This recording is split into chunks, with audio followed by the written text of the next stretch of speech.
Kembali di Q&A langsung saja. Sekarang Kang Ronald. Kang Ronald, kalau kita lihat Umi Elvi Sukaisi ini kan tidak hanya ikonik dari sisi suara, tapi kalau aku sih busana. Kalau Kang Ronald apa nih yang khas selain dari suara sosok Umi Elvi? Busana. Busana ya. Gaya berpakaian Umi itu ini siapa sih Mi? Punya fashion designer sendiri atau taste-nya Umi sendiri? Aku sendiri. Jadi makanya kalau umpamanya mau tampil di TV, aku suka tanya formatnya tuh seperti apa. Terus tolong kabarin, aku tuh harus nyanyi apa. Karena aku nggak mau kalau aku nanti tampil jadi salah kostum. Ya kan, apalagi dengan karir yang sudah memasuki 61 tahun, kalau kita salah kostum kan jadi lucu, jadi konyol. Kadang-kadang bahan yang udah penghabisan, yang udah untuk aku mau pakai, dibilang Bu Elvi ini udah last, dibilang ada sekian meter, 6 meter yang you mesti ambil ini semua. Emang Umi belanja sendiri kainnya? Yes. Kadang aku belanja sendiri kalau memang aku mau bikin, karena modal aku bikin, aku hayalin kayak gitu. Terus harus hijabnya seperti apa saat itu kalau aku mesti muncul. Dan pakai jilbab itu bukan mengurangi jadi kurang penampilan, saya ngerasa tetap modis, nggak ada salahnya. Dan kalau perlu tahu, aku tuh pakai hijab itu gara-gara cucu. Tahun berapa Umi? Ya Allah, tahun berapa ya? Kenapa, cucu masih enggak, cucu aku nih anaknya Fitri ya, dia udah berhijab sampai di rumah nggak buka sama sekali, udah kayak India Pakistan ini selalu pakai gitu. Jadi tahu-tahu saya lihat, loh kok cucu pakai, neneknya belum gitu. Neneknya belum, malu dong saya. Jadi saya pikir mulailah saya coba, karena pakai hijab, pakai jilbab itu juga tidak mengurangi cantik. Kalau kita modis kan kita masih bisa apa-apain. Tuh pakai apa tuh nyala-nyala tuh bagus tuh Umi itu. Nah itu tadi glamor dari dulu sampai sekarang Umi itu penampilannya itu glamor. Apakah memang bawaan naturalnya begitu atau memang Umi sengaja memberi kesan glamor di setiap penampilan dengan bling-bling dan style seperti itu mungkin ciri khas Elvi Sukaisi ya.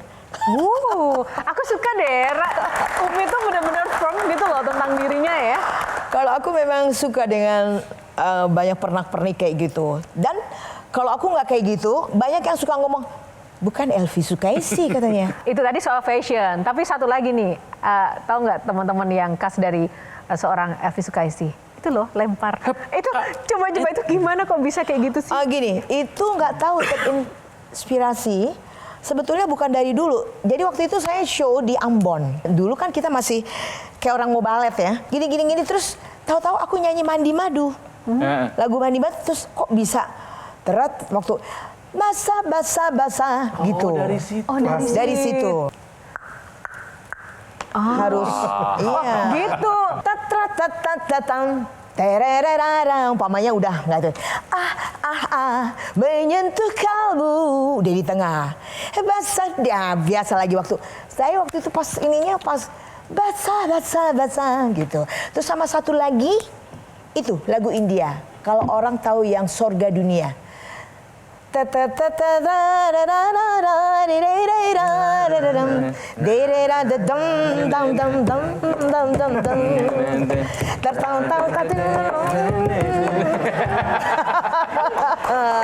kebalik sih? Umi, tapi pernah jatuh nggak tuh? Alhamdulillah sih ya, subhanallah. Belum tuh. Wah, konsentrasinya tinggi banget. Karena mic-nya mahal, Sindu nggak boleh jatuh. Enggak begitu juga. Umi, Yes. tadi kan nikah tanggal 13 apa? Umur 13. Ya kan? 14 lebih 3 bulan. Suami 23-an. Oke.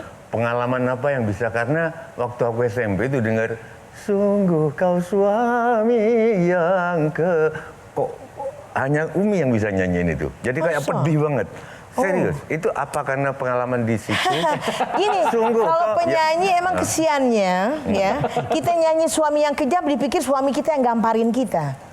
Tapi yang kan mukul. ada, Padahal enggak, suami bila itu aku salah engkau, yang menggampar ada syairnya kalau nggak salah. Sungguh kau suami yang tiada coba deh, coba. Sungguh kau suami suami yang kejam, yang tiada berperasaan. Bila engkau marah, aku menjadi sasaran.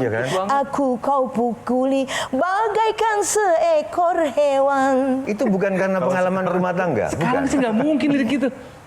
Kalau rumah tangga is okay, manusia dalam kehidupan semua ada duri-duri di dalam ada. Iya, Tapi kalau yang namanya kita digampar tuh nggak pernah. Iya, tapi pertanyaanku enggak. Enak aja main gambar-gambar. Emang kita ayam. Saya sering nonton dangdut. Begitu lagu itu yang bisa nyanyi cuma Umi. Gitu ya. Alhamdulillah. Iya, kenapa? Nggak paham. Masa nggak pernah ngalami? Enggak.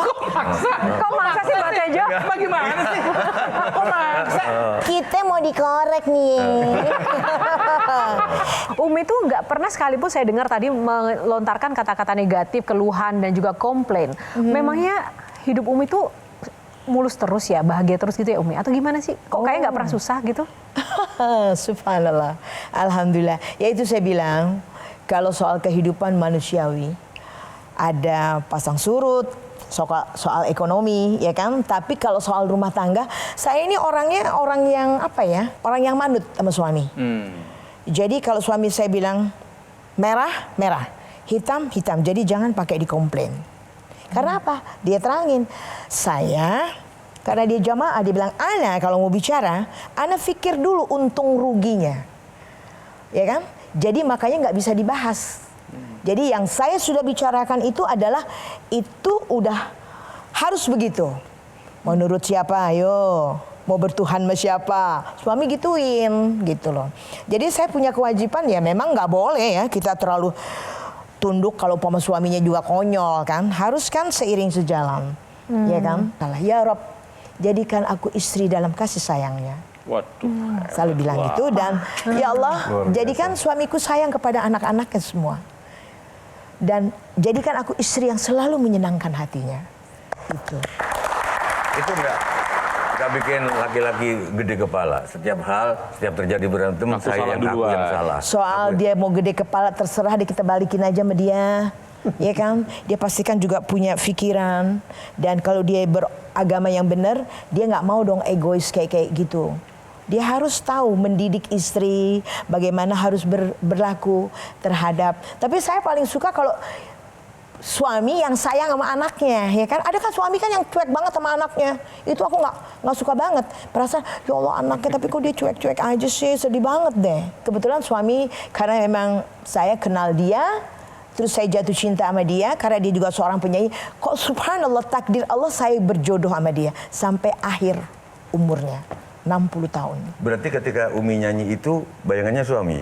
Cuma kamu sayangku di dunia ini. Tanpa kamu sunyi terasa itu bayangan suami. Tiada kalimat. Dia sebenarnya lagi mau pameran suaranya. Enggak. Aduh. Enggak, maksudku Umi kebayang itu enggak? Kenapa bisa pas juga walaupun tidak sepas suami yang kejam itu, tapi yang itu enak banget di samping kan Rita juga nyanyiin itu ya, tapi ya memang masing-masing. Cuma kamu itu sayangku di dunia ini. Cuma kamu cintaku di dunia ini. Dia joget tanpa lagi. kamu. Ini kayaknya sesinya Pak Tejo banget deh. Oke, mungkin satu lagi Mas Indro. Iya, aku penasaran aja kalau tadi dari cerita-cerita Umi gitu ya, begitu menghayati peran sebagai istri dan rumah tangga yang sangat indah gitu ya. Terus tantangannya gimana ketika misalkan Umi menulis lagu-lagu yang tidak sesuai dengan kondisi Umi, misalkan lagu yang patah hati atau terperceraian atau bahkan mungkin lagu-lagu yang jenaka juga gitu ya. Teman-teman, apa yang dibayangkan Umi selama proses kreatif penulisan lagu? Gini, aku memang bukan seorang pencipta. Seperti waktu itu pas film Kerinduan, saya menjadi anak desa yang jatuh cinta sama insinyur, ya kan? Yang diperankan waktu itu dengan Budi Mualam. Nah, terus dia bilang ini ada lagu yang saya Waktu itu kan saya belum pakai hijab, terus bisa pakai kain yang segini, jalan di pemantang sawah, terus kita ngebayangin kan kita bawa apa guci air, lenggak-lenggak, aduh gatel, bener genit ya, kayak gitu. Nah terus tahu-tahu kok saya terbersit pas di di kamar mandi, karena itu kan di perkampungan, jadi gunung. Jadi saya ngebayangin waktu gitu kan. Terus ada jawaban gunungnya, gitu kan. Gitu. Kan gitu.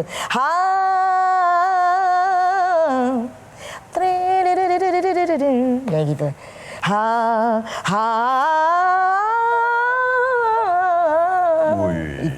Itu pesta panen. Jadi seakan-akan kita di kampung lagi panen padi pakai gerobak. Betapa senang rasa hati di hari yang bahagia ini. Itu kebetulan ciptaan aku, pesta panen di tahun 80. Pas untuk tercipta dalam film Kerinduan. Bicara soal film, Mas Didu udah terjawab belum? Ya. Udah terjawab ya? Bicara soal film, Umi kan juga bintang film juga ya, dari dulu nih sama Bang Haji juga segala macam. Lebih asik main film atau nyanyi? Gitu ya. Kalau film, asyik juga. Asyik juga. Untuk di stage, gini, kalau di stage tuh kita langsung bisa komunikasi sama penonton kan. Hey, mau lagu apa? Terus kita senandung sama dia. Ini dia minta lagu ini. Artinya kita bisa pendekatannya lebih dekat waktu di stage. Kalau di film, ya film kan punya keterbatasan. Tapi peranan itu tetap harus kita rasain. Pernah cinlok nggak main film? Dia mau ngorek Pernah cinlok nggak Umi? Aduh jangan dong ya. Enggak. Nggak mau cerita atau nggak pernah? Enggak lah. Kan usia 14 sudah nikah yuk. Oh iya juga ya. Oh iya. Saya pinjam duit sama tetangga untuk beli susu anakku. Tapi saya bilang, Tante, nanti aku malam minggu besok ada acara. Insya Allah saya kembaliin uang Tante. Jelajahi cara baru mendapatkan informasi. Download Metro TV Extend sekarang.